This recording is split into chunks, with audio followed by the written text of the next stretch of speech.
Welcome everybody, Souldin of the Grin brothers here, and it's time for another episode of Tea Time.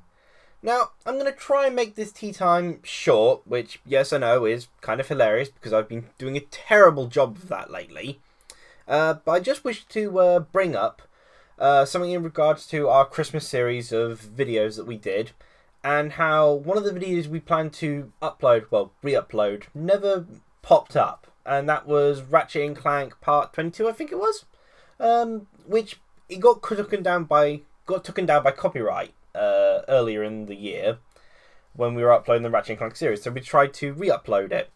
However, it got taken down again because Rafi hadn't made it quiet enough, the particular scene. So instead, we removed lots of clips from that scene. You know, any part where we weren't talking over it, and then we got copyright for an entirely different scene based off visuals. And then I used the YouTube editing system, and apparently it's still processing in the YouTube processing system. And at this point, I'm kind of like, I'm just going to wait and see what happens with it. You know, it probably may upload like 10 years from now, given how slow YouTube's system seems to be with it. But it's still stuck at 19%. But I just wish to raise that issue first, for anyone who was wondering. Secondly, for today's tea, I've got tea I got for Christmas, because yeah, it's been Christmas recently. Merry Christmas, everyone. Oh, previously, Merry Christmas. You know, belated Merry Christmas message. And as I do each Christmas and birthday and all that, I tend to get new teas. And so I got with me a Wittard Chelsea 1886 box of 12 teas of Christmas. Partridge and pear trees are all very well, but wouldn't you... Partridge and pear trees are all very well, but wouldn't you prefer a good cup of tea? Yes, I would. And today's tea, I've got the box with me just to read off the description quickly. It's black tea, English rose, black tea with flavouring. A village fete tea for scones and strawberry jam, with delicate flavours of glorious rose. I haven't got any scones or strawberry jam with me at the moment, so the tea alone will just have to do. Anyway, that's enough chit-chat about, you know, prior things and a little chit-chat there. I'm not even sure what I was going to try and say there.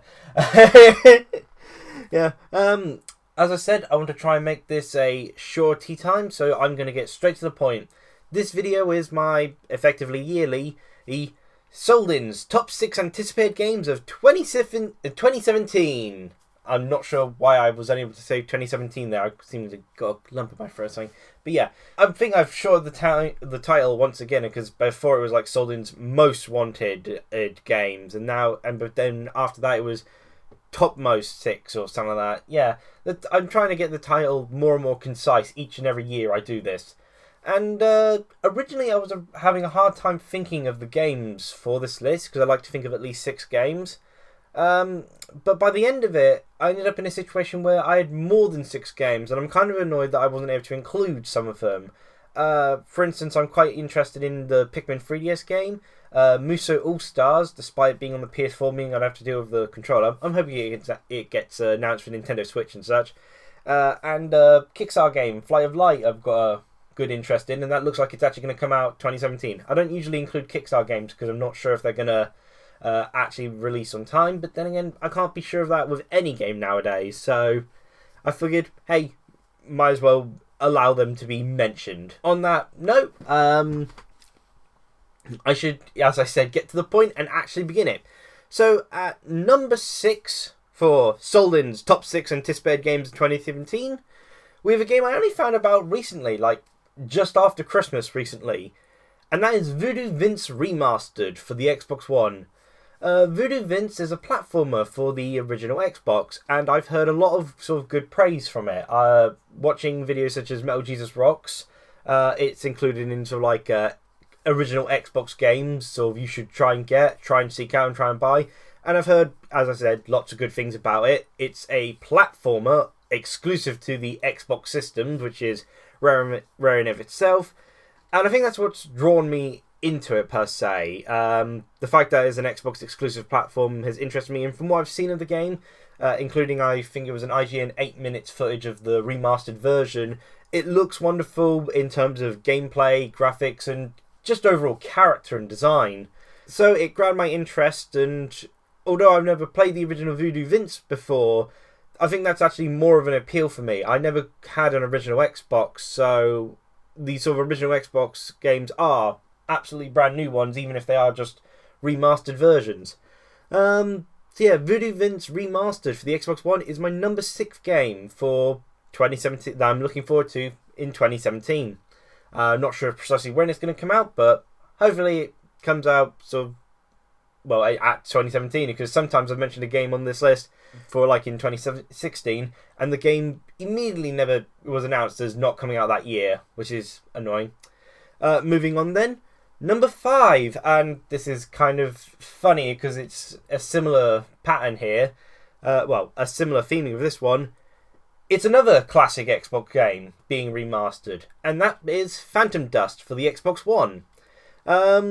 This was originally announced as a planned remake back in, 2014, and I was really interested when I sort of saw it then, both in terms of that short little trailer and finding out about the original Phantom Dust. It was apparently a cult classic which never came to PAL territories for the original Xbox, and it sounds very interesting, a sort of third-person action RPG with like a card sorting mechanic. You have like a deck of cards, you sort out like 4 cards, which is your hand, and they're assigned to 4 buttons, which you use them as your action commands.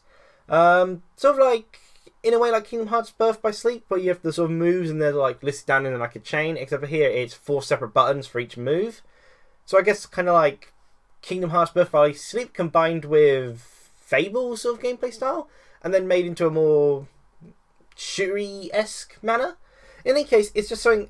It's interesting both in terms of how unique it is and it being an original, sort of a classic Xbox game I never got to play. And even though now it's apparently going to be a remastered version of the original Xbox rather than a from the ground up remake, I've still got an interest in it for, the uniqueness of it.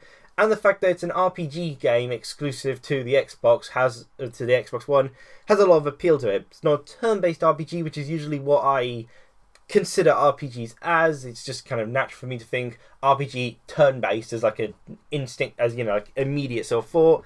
But it's still an RPG that, one that obviously is of the genre RPG, that has grabbed my interest in spite of it not being turn-based. So I'm looking forward to Phantom Dust Xbox One for it finally actually coming out, because I was so disappointed when it was originally sort of went through development hell and cancelled.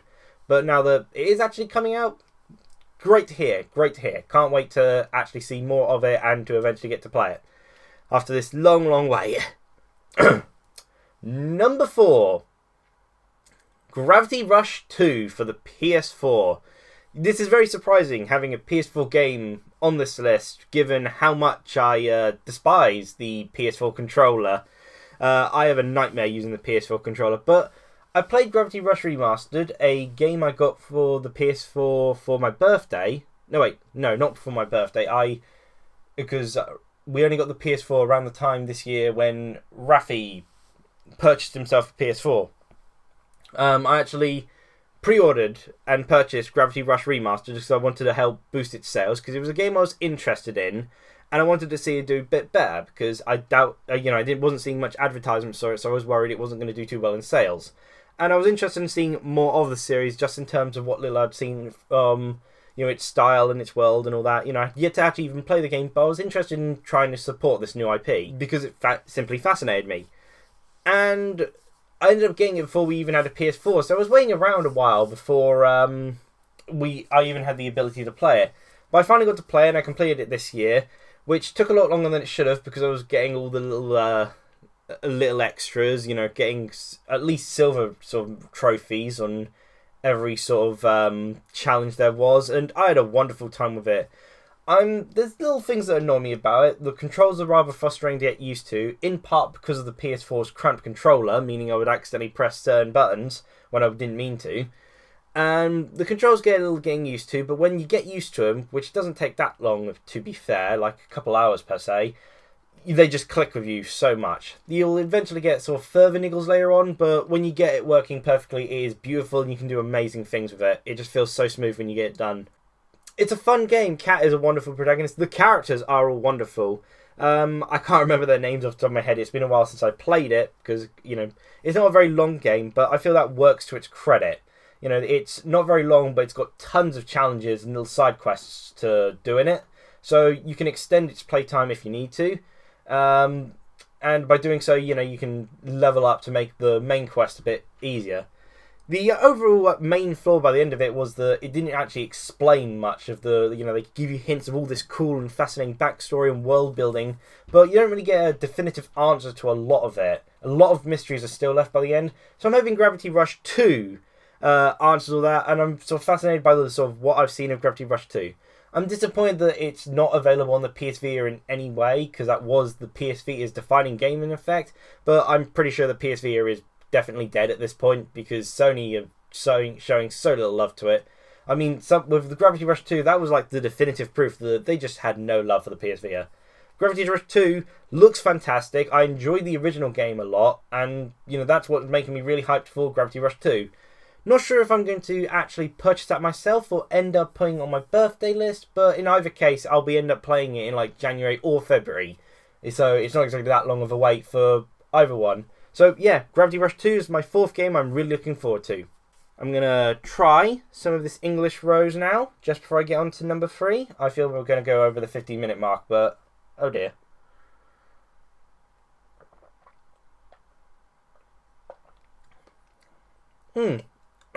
It was definitely right to describe it as an English tea with a bit of flavouring. It does taste quite a bit like English breakfast, but with a slightly sweet and yet slightly bitter aftertaste to it. No, it's definitely a slightly sweet aftertaste to it, but a bit more of a bitter initial taste, I feel. And then the taste becomes sort of like starts changing to a sweeter taste. It seems to get sweeter and sweeter the more it stays on my tongue. That is a really nice tea. You know, a real nice use of flavours there. I really like that. So that was English Rose tea I just had. That is really nice. Yeah, I can see why it goes go well with scone and jam. Though I only ever have scone and butter. But I do like jam. I don't have it as often as I should. In any case, moving on to number 3, and this is something you probably were not expecting: a Wii U game in 2017. My 3rd most anticipated game, my top 6 anticipated games of 2017 is Sneaky Ninja for the Wii U. What is Sneaky Ninja? Well, it's a game I helped fund on Kickstarter, and it is, despite so many other games switching over to Nintendo Switch or just being plain out cancelled for the Wii U, still coming to the Wii U. And that is just awesome to hear. Absolutely wonderful news for me, because I want to support the Wii U as long as I can, because again, I love the Wii U in a lot of ways. Its controller is fantastic, and it's got a lot of cool features, and I use Miiverse almost every day. So Sneaky Ninja is a 2D stealth platformer where you play as little egg-shaped ninja things and, well, have to sneak past enemies, sort of ambush them, and get to the end of the stage. It looks wonderful. It has some cool ideas. I was really interested in the idea of a sort of like 2D stealth game, and they effectively described it as basically what would happen if Nintendo made a stealth game, and it's true. It does feel so much like a Nintendo game in terms of its presentation and its overall feel, and just the unique way they're using stealth mechanics, but in a setting that isn't traditional for stealth games. Most stealth games tend to be 3D. You don't see many of them go in a sort of 2D direction. And it's just sort of fascinating in that sort of general idea. You've got 4 different characters, each with their own unique abilities and ways that will help them through the stuffing. And there is quite a bit to the combat system as well, just in case you get spotted. It looks like it plays really well, and a really cool thing is that because of this particular amount of money I ended up funding for the Kickstarter, Nanka, my avatar/mascot, as you may be familiar with in the Tea Time picture itself, will be in the game as an NPC.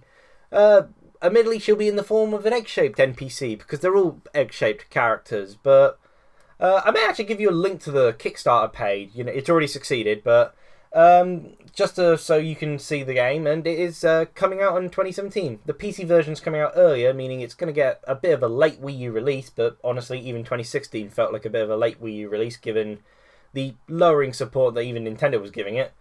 In any case, I shall be supporting this Wii U title, and I am hoping I absolutely love the game, because I've loved all I've seen of it so far.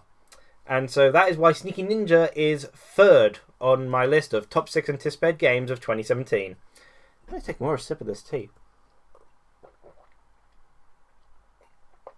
I might actually have some more of this later in the day. This is really nice. Number 2, Ever Oasis for the 3DS. When people say Nintendo don't make enough new IPs, well, I've got another example of, hey, you're ignoring this one. Shown at E3 this 2016, for some reason, a lot of people didn't notice it because of The Legend of Zelda Breath of the Wild and Pokemon Sun and Moon. I, for one, didn't care about The Legend of Zelda Breath of the Wild. What I did care about was seeing this new IP by Grezzo, the team who were behind the 3DS versions of Ocarina of Time and Majora's Mask, and was actually founded by the creator of the Mana series, Secret of Mana series, which, admittedly, I've only ever played Children of Mana, but I absolutely love that game. That game on DS was absolutely fantastic. I should probably play the Secret of Mana games at some point in my life. You know, it's something I'll get around to. But Ever Oasis is a new Nintendo IP being helmed by Grezzo Studios. And the best way to describe it is combine The Legend of Zelda with Fantasy Life, another absolutely wonderful 3DS game, and then combine it with a desert sort of setting, similar to stuff like Beyond Oasis or Aladdin and such. It's got a lot of Egyptian and Arabian sort of feel to it, and, characters in a desert. They find your main character, him and his brother, or her and their brother. The main character, I think it's Tefu, can apparently be either gender, though I've only seen the boy version so far, who is adorable, by the way. Though, to be fair, almost every character is adorable. They're lovely chibi designs, but they also have you can easily see them sort of being sort of drawn in a small, taller sort of style. Tefu and his or her brother are in the Oasis. The brother's showing how to effectively use the mechanics for running a village and sort of helping out an oasis, if they ever find one, when some sort of, I think it's like the wind villain, ends up kidnapping the brother. However, luckily Tefu actually does find an oasis to build a village around, and so by sort of getting villagers to come to this oasis and building up a community, Tefu works to trying to find his or her brother and defeat the dark, evil wind creature who is taking over the desert. As I said, it is effectively combine Fantasy Life with The Legend of Zelda. You got a village sort of sorting mechanic and sort of like little odd jobs to do, and you end up going into dungeons with teams of 3, using a lot of mechanics which seem to, although I haven't played Majora's Mask, make me think of Majora's Mask. And I just like the look of the game. It's a action RPG, but a sort of simple looking one. But of course, simple in terms of how it looks, but a lot of depth to it, and that's why it's number 2 on my list. Really looking forward to Ever Oasis on the 3DS. And now, to wrap things up, with Souldin's top 6 anticipated games of 2017, with my number 1 choice.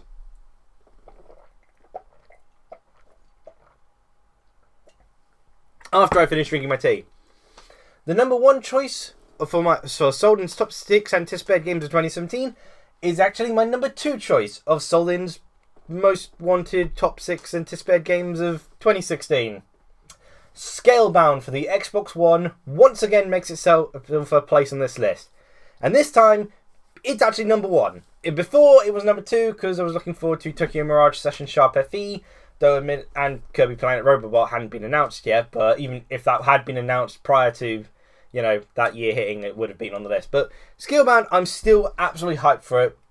It got pushed back to 2017 almost immediately, but my hype still remains. It looks like a lot of fun. Sure, every sort of time we've seen it so far, it has been a bit laggy, but it's an action RPG by Platinum, which seems to really take its RPG roots, sort of action RPG roots, quite seriously. Its main character looks like he's always having fun. Drew looks like, I like the design of Drew, and I like how he's always energetic in the response. He's in a fantasy world, and he's having fun. It's like, that's how I'd like to imagine I'd cope in a fantasy world. Okay, I get there, and it's just exciting the entire time.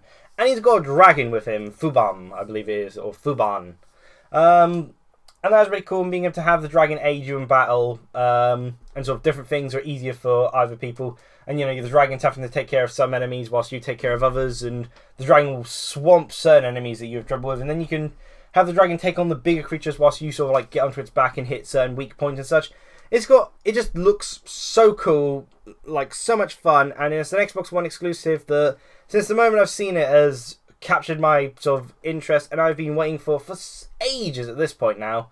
And I'm still excited for it, even after all this time. That's why Scalebound is my most anticipated game of 2017. There's nothing to get ahead of it at this point. No Tokyo Mirage Session Sharp FE getting in the way of it. Scalebound has the #1 spot.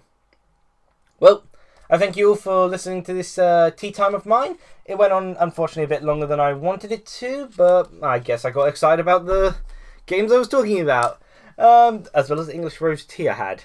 I think I accidentally said 2016 sometimes, when I meant to say 2017, but this was my top 6 anticipated games of 2017. For anyone who's listening, feel free to share your thoughts on what games I've included in my 2017 list, and what games are you looking forward to in 2017? Which, depending on when I upload this, might be this year, might be next year. Might be this year, or it might be still in 2016. I'm not sure when I'm uploading this, because there's a little haggle to go with uploading schedule at the moment. But in any case, that was my video. I hope you enjoyed, and feel free to comment. Cheerio, everyone!